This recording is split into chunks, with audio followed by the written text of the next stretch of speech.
શું તમે ક્યારેય આ રેસીપી ટ્રાય કરી છે? ક્યારેય નહીં કર્યું હોય. કેપ્સિકમ મરચાંમાં બેસનનો ઘોલ એડ કરીને એકદમ યુનિક અને એકદમ નવી રેસીપી બનીને તૈયાર થાય છે.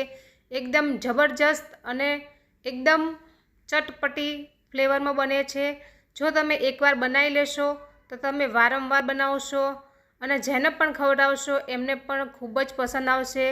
જે લોકો શિમલા મિર્ચ અથવા કેપ્સિકમ મરચાં ખાતા હોય તેની માટે આ રેસીપી ખાસ છે. એ લોકોને ખૂબ જ પસંદ આવવાની છે. ચાલો તો આપણે બનાવવાનું શરૂ કરીએ. હેલો ફ્રેન્ડ્સ, હું છું પ્રેમિલા કિચનમાં તમારું સ્વાગત છે. તો આજે આપણે બનાવશું શિમલા મિર્ચ અથવા કેપ્સિકમ મરચાંમાંથી એકદમ યુનિક રેસીપી. ચાલો આપણે બનાવવાનું શરૂ કરી દીધું છે. તો સૌથી પહેલાં આપણે કરશું આ જે ભાગ છે તેને અલગ કરી લેવાનો છે.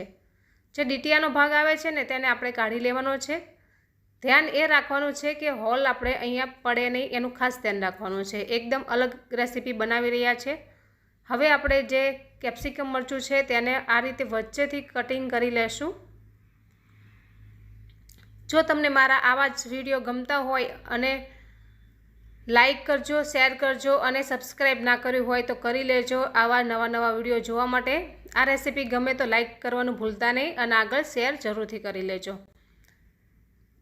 તો અહીંયા આપણે બે ભાગમાં કટિંગ કરી લીધું છે. હવે આપણે જે બી છે તેને આપણે અલગ કરી લેવાના છે. બીને આપણે કાઢી જ લેવાના છે. તો અહીંયા મેં બધા જ બીને કાઢી લીધા છે. તો બંને ભાગ આપણા તૈયાર થઈ ગયા છે. ચાલો હવે આપણે બનાવશું બેસનનો ઘોલ. ઘોલ બનાવવા માટે અહીંયા મેં લીંબુના ફૂલનો ઉપયોગ કર્યો છે. 1 ચૂટકી લીંબુના ફૂલ, સ્વાદ અનુસાર નમક, 2 ચમચી ખાંડ અને 1 કપ પાણી એડ કરી લેશું. હવે આ બધી જ વસ્તુને સરસ એવું મિક્સ કરી લેવાનું છે અને એકદમ ઓગળી જાય ત્યાં સુધી આપણે આને ચલાવતા રહીશું. હવે આપણે અડધી પાવલી જેટલું તેલ એડ કરી લેશું. તેને પણ બરાબર મિક્સ કરી લેશું.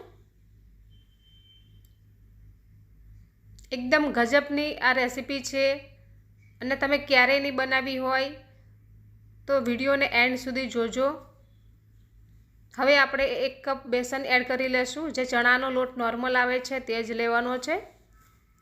તેને પણ આપણે એકદમ સરસ મિક્સ કરી લેશું. જરૂર પડશે તો આપણે બીજો પણ એડ કરી લેશું.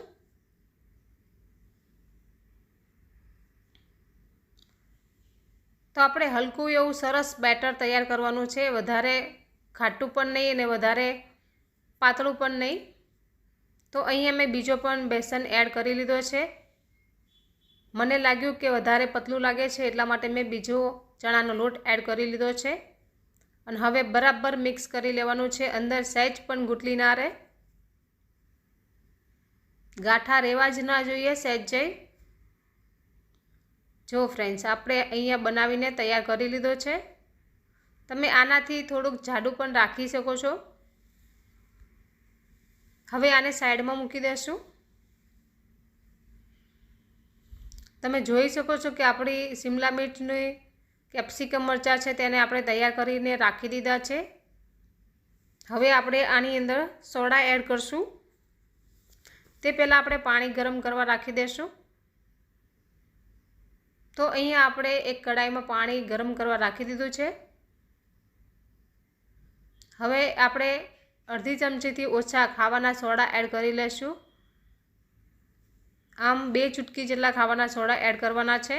ઉપરથી આપણે થોડુંક લીંબુ નાખશું, 2 થી 3 ટીપા જેટલું. હવે આપણે બધી જ વસ્તુને ફરીથી એક જ ડાયરેક્શનમાં ચલાવતા રહીશું જેથી બરાબર મિક્સ થઈ જશે.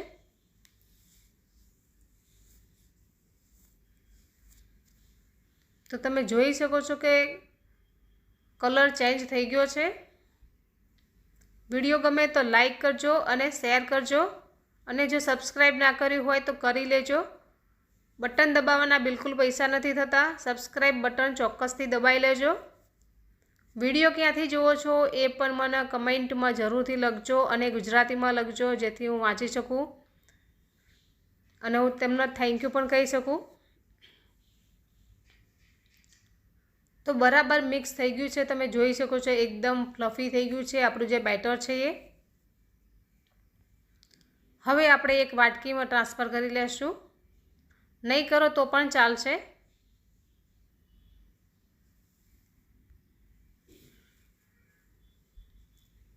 ફરીથી આપણે કેપ્સિકમ મરચાં લઈ લઈશું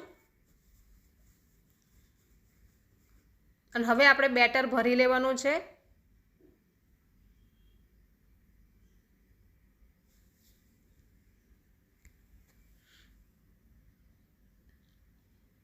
તો બંને મરચાંમાં આપણે આ જ રીતે બેટર ભરી લેશું.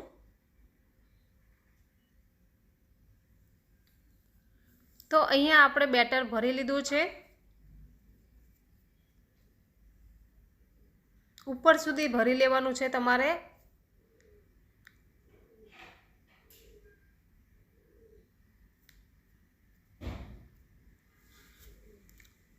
લાગે છે ને એકદમ ગજબની રેસીપી, એકદમ લાજવાબ. હવે આપણે અહીંયા પાણી પણ ગરમ થઈ ગયું છે. આ રીતે કાંઠો મૂકી દેશું અને કાણાવાળી ડીશ પર મૂકી દેશું. મારી જોડે કાણાવાળી સ્ટીલની છન્ની છે એટલા માટે મેં એ જ મૂકી છે. તમારી જોડે કાણાવાળું સીબું હોય, ડીશ હોય તે પણ તમે મૂકી શકો છો અને ઢોકળિયામાં પણ તમે આને સ્ટીમ કરી શકો છો. હવે આપણે કેપ્સિકમ મરચાં જે બનાવ્યા છે તે મૂકી દેશું અને આપણે 15 મિનિટ સુધી આને આપણે કૂક કરવાના છે. 15 મિનિટ સુધી આપણે વેઇટ કરશું. તો 15 મિનિટ થઈ ગઈ છે અને તમે જોઈ શકો છો કે સરસ એવા કૂક થઈ ગયા છે અને બેટર એકદમ બહાર ફૂલીને આવી ગયું છે. જો ફ્રેન્ડ્સ કેટલું સરસ લાગી રહ્યું છે. આને આપણે એકદમ ઠંડુ થવા દેશું, ત્યાં સુધી આપણે વઘાર કરી લેશું. વઘાર કરવો ઓપ્શનલ છે, પણ જો વઘાર કરશો તો બહુ જ ટેસ્ટી અને એકદમ ચટપટી લાગશે. તો આપણે એક વાટકીમાં તેલ ગરમ કરી લીધું છે, રાઈ એડ કરી લીધી છે, મીઠા લીમડાના પાન એડ કરી લીધા છે અને હવે લીંબુ અને ખાંડનું પાણી એડ કરી લેશું. ખાંડ અને લીંબુનું પાણી આપણે બનાવ્યું હતું તે પણ આપણે એડ કરી લેવાનું છે. હવે આપણે એક પ્લેટમાં મરચાંને રાખી દઈશું આ રીતે અને આ રીતે આપણે કટ કરી લેશું.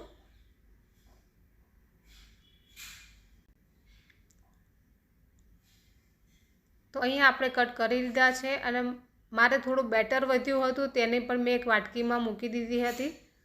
તો તેના પણ પીસીસ મેં કરી લીધા છે અને જોવામાં કેટલી સરસ ડીશ લાગી રહી છે આપણી. હવે જે આપણે વઘાર બનાવ્યો છે તે વઘાર આની ઉપર આપણે સ્પ્રેડ કરી લઈશું.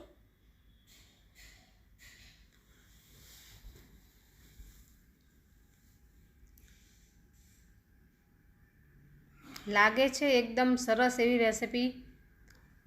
જે લોકોને કેપ્સિકમ મરચાં બહુ જ પસંદ હોય તેના માટે આ ખાસ રેસીપી છે.